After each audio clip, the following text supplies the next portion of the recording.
What up, what up, what up? Welcome back to Sam Dunks, the weekly NBA show over at SlabStox. I'm your host, Sam. Today, we're talking big men. Can you invest in centers? Should you, or are you just burning up your money by doing it? Let's get right into it and find out.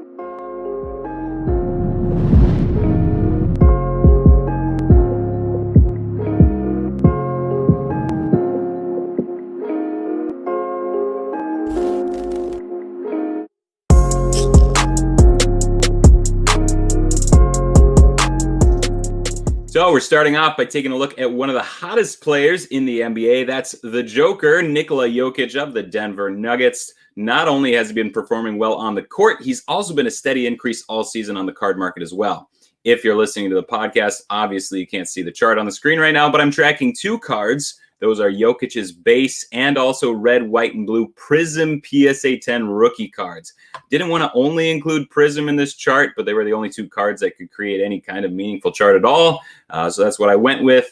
Going back to the beginning of the season, his red, white, and blue PSA 10 rookie is up 128%, and his base PSA 10 rookie is up 147%. So who says Prism is dead? Obviously, that's not the case universally, but certainly not dead for Nikola Jokic, and it's well-deserved. The top of the Kia MVP watch ladder has changed several times throughout the year. And we know at the beginning of the season, LeBron looked like a lock. That was until he got hurt. Joel Embiid then became the clear frontrunner, but he missed 10 games. That probably hurts his chances too.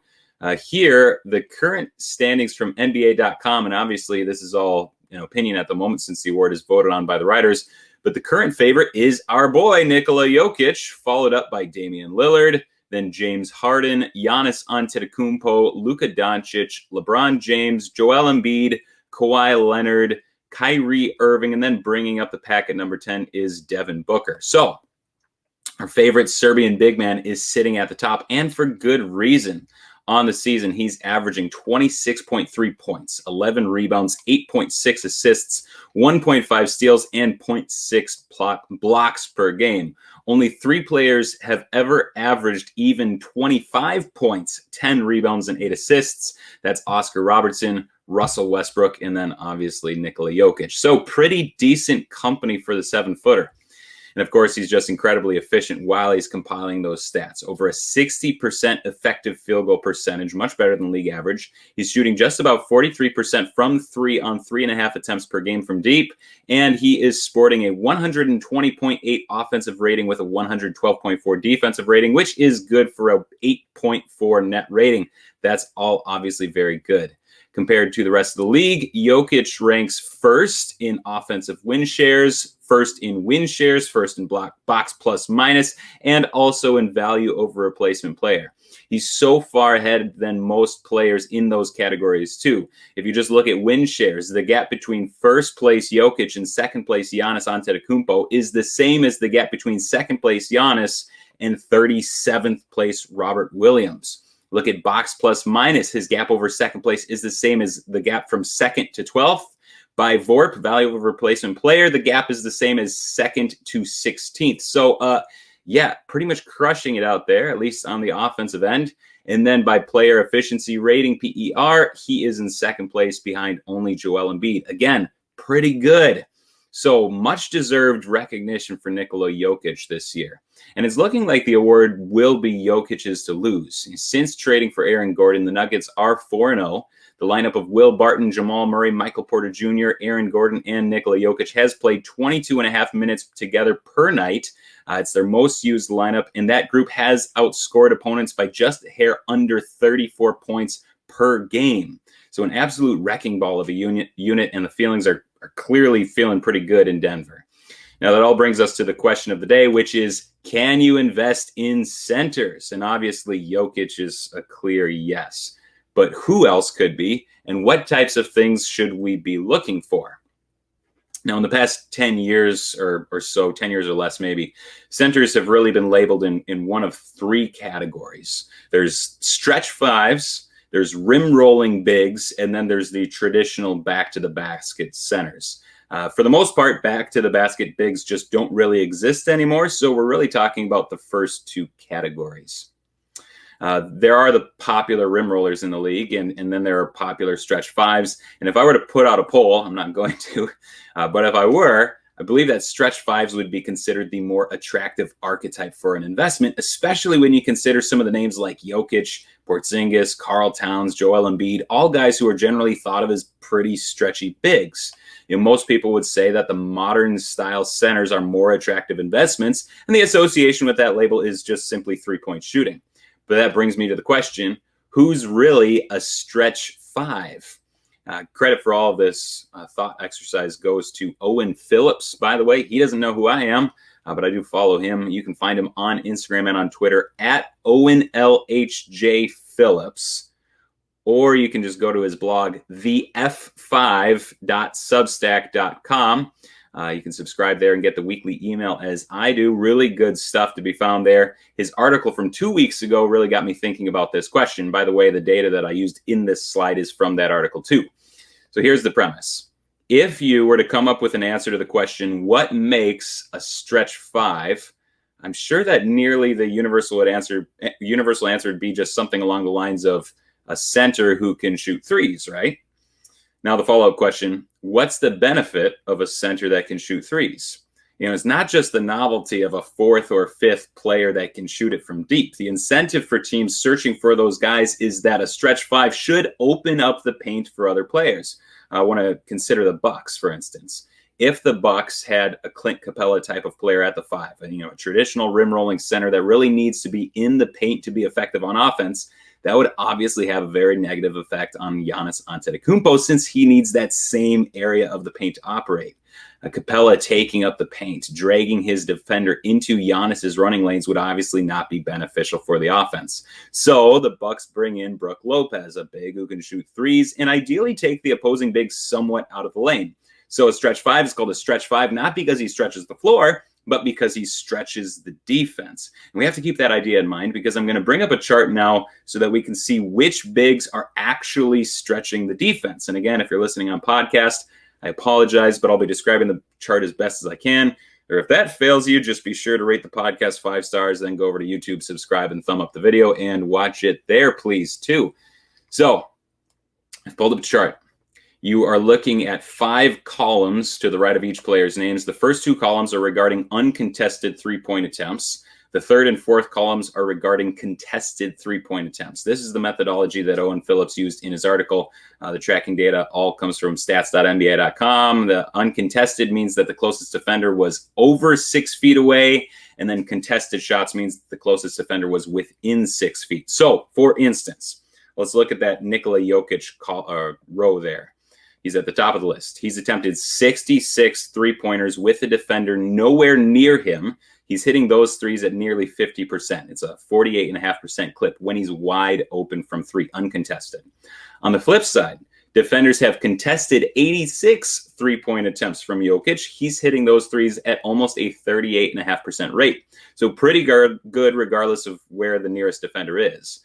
But here's the point of this exercise. Comparing the number of threes that he takes uncontested to the number that he takes contested, he's more frequently shooting with a hand in his face as there's more contested jumpers. And he's leading all centers in this category, shooting 56.6% of his three-point attempts with the defender nearby. So the point is, Jokic could really actually be considered a stretch five since he's actually stretching the defense. The opposing big is covering him around the arc more often than not, dragging him out of the lane, opening up the cutting lanes for other players. And then it just goes down from there on this list. There are 6 players who are being contested at the arc over 45% of the time, and for that reason, I consider them stretch bigs. Those are Nikola Jokic, Kristaps Porzingis, Bobby Portis, Chris Boucher, DeMarcus Cousins, and Karl Anthony Towns. In my opinion, again, this is my opinion, those are the 6 that are true stretch fives since they're actually doing what a stretch five is supposed to do and stretching the defense. And then if you go down the list from there, and I should add that the next 5 names on this list, they're not just the next 5 overall. I instead went and handpicked 5, names that we currently, we generally consider more stretchy centers. So Nikola Vucevic, he's down well below that. He stretches the defense on his threes less than 35% of the time. Then it's Christian Wood and Miles Turner, only both 27.2% of the time. Brook Lopez, only 24% of the time. And then Joel Embiid is at the bottom of this list anyways. That's less than 20% of the time that he's actually stretching the defense. Now, they're all fairly effective three-point shooters, but defenses are anywhere from twice to 5 times as likely to leave them uncovered and just sag into the lane on defense. So 4 out of the 5 times, teams would rather have Embiid just try to beat them on threes and just sag off of them into the lane, cut off Ben Simmons. 3 out of the 4 times for Brook Lopez that they're sagging off him, trying to cut off Giannis Antetokounmpo on his way to the hoop. So really, those 2 guys and some of the other names on the list above them, they're just not truly stretch fives. They can shoot from deep pretty well for 7-footers, but it's just not opening anything up for their teammates most of the time. So in my opinion, we should just stop using this term stretch five so loosely, since the majority of centers, even the majority of three-point shooting centers, aren't really stretching much of anything. And for that reason, it's also not a good methodology when considering what centers to invest in, since, for instance, Embiid is at the bottom of this list and Bobby Portis is near the top. Clearly, that doesn't reflect how we think about them in the card market. Although I should say that Nikola Jokic being at the very top of this list by a wide margin, clearly that's a very good thing for him. So let's turn our attention to the players who have the ball in their hand the most, or the players who touch the ball the most. And really, that's 2 different questions. We're going to be looking at them side by side. Any guesses who leads the league in touches per game? The player who touches the ball most per game on average is our boy, Nikola Jokic. He touches the basketball just over 100 times per game. Down the list behind him in touches are Domantas Sabonis at 97.7 touches, James Harden at 95.1, Russell Westbrook at 90.2, Luka at 89.6, Malcolm Brogdon at 88.4, Trae Young and LeBron James both at 87.9, De'Aaron Fox at 85.8, and then Ben Simmons at 85.7. That's the top 10 in touches per game. Of course, not every single touch is equal, since some players touch the ball once and dribble the ball for 20 seconds. Some just catch and shoot. So I also have a column right next to it for time of possession and minutes total per game on average. Jokic's 101 touches per game equate to 4.6 minutes total per game that he has the ball in his hand. Sabonis is at 3.5. Every other player on that list that I mentioned before that's below them is quite a bit higher in minute total, and that's because they're not bigs. Most of them do end up bringing the ball down the court. So Luka Doncic actually leads the entire league in time of possession at 9.1 minutes per game. And then it goes all the way down to Ben Simmons at 6.2 minutes of possession per game. Now, outside of maybe a few surprises, generally speaking, these are all names that have been extremely popular on the card market and just in the NBA general fan base at one time or another over the past several years. And it's understandable. The players who have the ball more are simply going to have that much more exposure. And high exposure generally leads to a pretty high demand on the card market too. So Jokic leads the league in touches, not nearly leading in time of possession, but let's compare him to other centers. Compared with true centers, so I'm really just looking at players that play a majority of the time at the center position instead of a majority at the power forward. Some, split time back and forth. But compared to other true centers, Jokic is blowing everyone out of the water, both in total touches per game and in time of possession per game. There are only 10 centers in the league who touch the ball over 50 times per game. Behind Jokic in order, they are Nikola Vucevic, Joel Embiid, Karl Towns, Bam Adebayo, Andre Drummond, Kristaps Porzingis, Mason Plumlee, Jonas Valanciunas, and Al Horford. Vooch is sitting at 76 touches per game, and it goes all the way down to Horford at 53.6. And then by time of possession, Bam Adebayo and Joel Embiid own the ball only 2/3 of the total time that Jokic has it, but they're at a healthy 3-ish minutes per game. So still holding the ball quite a bit for a center. Everyone else is below that on the list. Looking at touches per game, the first 5 names on this list are all in the top 50 of any position in total touches per game. So that's Jokic, Vucevic, Embiid, Towns, and Adebayo. They're all in the top 50 players overall that see the ball the most. And that's interesting to me because when you consider other things like their age and their productivity with those touches, 4 out of those 5 names are among the most interesting investable names in the league as centers at the moment. Obviously, I'm talking about Nikola Jokic at the top, and then Embiid, Towns, and Bam Adebayo. And here's my overarching thought on this whole topic. The easy way to approach this whole question, does anyone care about centers? Should we invest in centers? Are centers dead? And the easy answer is just a broad brushstroke the whole thing and say that no one cares about centers. But really, that's just being overly simplistic, and it's also incorrect. You do need to be more selective than other positions, in my opinion. But if a center gets the ball a lot, he can be just as attractive of an investment as any other position simply because people are seeing him do stuff on the court. With most centers, that just isn't the case. But some of the centers we collectively think the highest of, they're not all stretch fives. They're not all great defenders, but for all of them, the offense flows through them quite a bit more than most other fives. By the way, Domantas Sabonis, obviously he was one of the big surprises on the previous slide. He only plays center, according to Basketball Reference, about 18% of his possessions this year, and that's because of Miles Turner being on the team. That's why he's not on this chart of centers. If that pair suddenly, eventually got split up, he's suddenly a much more attractive investment, in my opinion, as a Jokic-light type of player. And I think he would start to get noticed as such. Especially if Jokic wins MVP this year as the first center to do so since Shaquille O'Neal, that'd open up the conversation for a lot of other guys that play pretty similar to him. But let's just look at these four guys that I have circled here. Look at their card markets to see if center investments are, in fact, dead in the water. So I'm going to look at the prices of each of their Prism Silver PSA 10 rookie cards and then see what type of returns you could have had if you bought these cards back in the middle of October, which was really a down point in the offseason, and which I could have had too since I didn't buy any of these. But I wish I had for the most part. First off, the last Jokic Prism Silver PSA 10 rookie went for $6,000 on auction. That was March 12th. Since the middle of October, that represents a 336% increase, up from $1,375 on October 15th.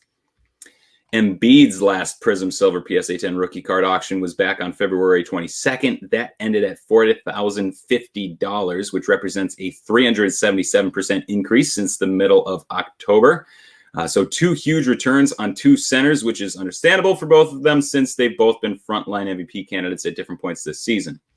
Next up is Bam Adebayo, last going for $610 on March 28th, only an 18% increase since the middle of October. Two things, the Heat only got bounced from the finals on October 11th, so the data points that I had to choose from were just immediately after that. There wasn't a whole ton of time to cool off yet, obviously. So the starting point is comparatively higher than the first two players. Also, the Heat started out the season pretty cold, so that's something to consider. But still, a modest 18% return for another center. The S&P 500 would be jealous. And then the last one to consider isn't a surprise, but it is also disappointing, but it's not a surprise. Does it present an interesting opportunity, which we'll get into in a second?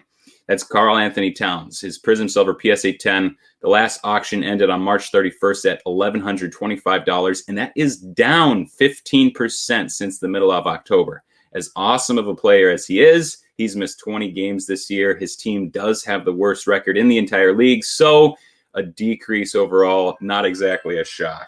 But that does bring me to two center-related storylines, which have been popping around in my head for a week or more. I want to consider first Karl Towns' case as a good buy low candidate at the moment. All the numbers are there, both the counting stats and the touches per game, and that goes along with a skill set that really lends itself to highlight plays, and he's generally just a very popular name. He's one that's primed to rebound in price over the long term. Probably not much in short-term return, but long-term I believe there will be. And this is what I've been thinking about with him in particular. At the moment, the Timberwolves have the worst record in the NBA, the entire league. They're going to do everything in their power to keep it that way because they owe Golden State the next first-round pick if it's outside of the top three. It's top three protected this year. They have every incentive to try to keep that pick for themselves by losing. The draft is a long way off, and obviously so much will change. But at the moment, if the Wolves were in the top three, they'd probably be choosing between Cade Cunningham, Evan Mobley, and Jalen Suggs. Suggs is a point guard. Cade Cunningham would be what I assume would be a nominal ball handler at the NBA level. And you have to imagine that the Wolves will want to try moving forward by building around one of those two and then Anthony Edwards. And not to say that they couldn't keep D'Angelo Russell around with that, but I can't imagine that D'Angelo Russell would want to stick around, especially after this year, which has been mostly a lost season for him. And if the Wolves are trading Towns' best friend in Russell, and I said the same thing back in a video in early January, honestly seems a little bit more likely now, the Wolves will probably try to trade Karl Towns for an enormous package of picks and young players that are aligned more closely in age with their young backcourt. Clearly, there's a lot of ifs there, but at this point, that really just seems to be the most likely scenario. Just haven't seen front offices make the same type of calculations pretty much my whole life. But in reality, even if he's not traded, if they're building that young team and he's the lead star, he's going to look pretty good in Minnesota and pretty attractive on the card market. But if he's traded elsewhere and gets a fresh start, that will really boost his card market overall. So his cards are a loser so far this season, but long term, the outlook is still really, really good in my opinion. Now, the other center-related topic that I've been thinking about, and I say center-related because he's not a center, it revolves around Zach LaVine. This is center-related because it revolves around the Bulls' trade for a very good center in Nikola Jokic. That trade signals that the Bulls will attempt to extend Zach LaVine this offseason. Now, LaVine is under contract for one more year at $19.5 million. Now, there's a lot of complication to all this due to the NBA cap rules, but if they were to simply extend him this offseason, the very most that they could offer him would be 4 years, $104.8 million. He would likely say no to that because if he waited just one more year, he could then sign a 4-year max extension of 4 years, $189.3 million, or $85 million more just for waiting another year to sign. And he could get that from any team in the league. Now, the other option would be to renegotiate this coming season's pay and then extend him a 4-year max, essentially locking him into 4 years, $151.7 million. I think that's right. Assuming that LaVine wouldn't accept a discount to sign a year early, and also assuming that the Bulls don't want to let him hit unrestricted free agency and then potentially lose him for nothing, this seems like the most likely path forward. And then the Bulls will be locked into LaVine, Vucevic, and their young guys without a whole ton of other wiggle room. But then, as an investment, now it becomes kind of a question mark for me if this is how it all takes place. This has been LaVine's best season, and it's been the best team that he's been on, but they're still 20-28 with the 10th best record in the Eastern Conference. LaVine has improved all around on the court to put himself in this position to be a max extension candidate, but scoring is still his best trait by far, and he is one of the best in the league at it. But if you look at his scoring, in games where he scores over 35 points, which there are 12 such games this year, the Bulls are 8-4. And that's good. That's fine. 66% winning percentage. Great. But if he's not putting up superhuman scoring efforts, and if he just scores in the range of his actual season average, if he scores between 20 and 34 points per game, then the Bulls are only 8-18. Even 25 to 34 points, they're only 4-11 overall. If he scores less than 20 points, the Bulls are 4-5. So basically, my concern is that he's extended, which would be great for him, great for his family. I'd be happy for him. But I'm not sure that we have much of any basis to assume that he would be able to turn the Bulls into a perennial winner with Vucevic. Patrick Williams is another important piece on that team. He'll be another year older, another year better. But will that be enough to ever get the Bulls into even the top 4 seed in the Eastern Conference? Really kind of hard to say, and I don't necessarily feel super well about that.